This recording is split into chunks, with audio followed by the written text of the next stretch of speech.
This talk is about crime in Clophill in the past. When John Howard became High Sheriff of Bedfordshire, in 1773, he was shocked to discover the condition of prisoners at Bedford Jail, which had become his responsibility. This started a lifetime obsession with visiting and recording the conditions in jails throughout the UK and continental Europe. The present Bedford prison was officially opened on the 18th of June, 1801. The Bedford and Luton Archives and Records Office holds the Bedfordshire Jail Register for the period 1801 to 1901, which gives the details of the criminals, along with their crime and punishment, detained at the prison. There are 275 Clophill residents listed over the century.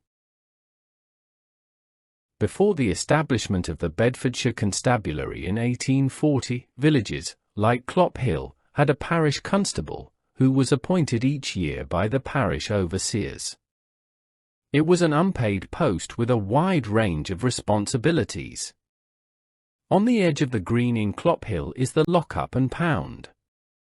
The lockup was rebuilt in 1857, at the cost of £4, by order of Captain Moore, a magistrate, who lived at Malden Cottage. Criminals would be held in the lockup until charged and fined, or transferred to the prison in Bedford. Stray animals were put in the pound where their owners had to pay a fine to get them back. There is a record in the 1814 Quarter Sessions rolls of a breach of the peace in the said parish of Clophill, for that the said James Odell did, with force and violence, break open the pound there, where his ass was impounded for trespass. Sentence: 10 days in the jail and fined 1 shilling.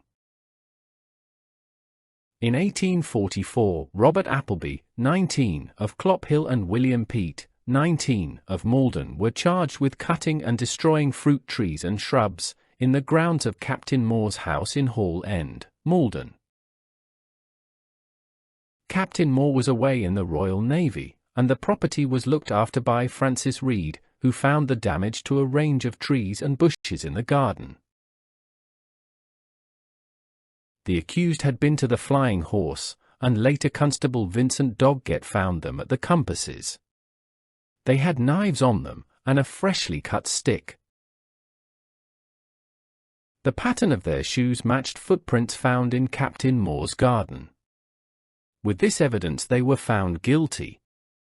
Unfortunately for Robert Appleby, he had been in trouble twice before, once when Captain Moore was the Justice of the Peace. They were given 14 years and 7 years transportation, respectively. Why such severe punishments were prescribed is hard to understand.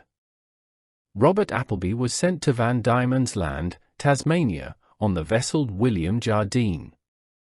It is not known if he returned after he had served his time there. 10 months later, William Peat set sail for Van Diemen's Land on the Marion, but died on the voyage on the 13th of September, 1845.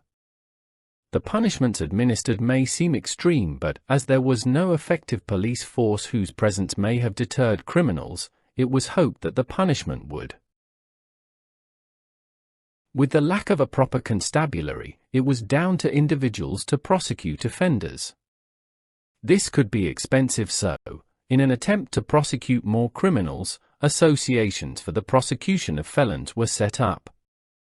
Potential prosecutors banded together in order to insure individual members against the financial burdens of going to court, including the costs of hiring lawyers. Silsoe and Ampthill Association for Prosecuting Felons' first meeting was at the George Inn, Silsoe, on Friday 3 October, 1823. Gentlemen residing within 8 miles of Silsoe or Ampthill could become members. 12 people from Clophill joined, including the rector, who was obviously keen to see criminals brought to justice.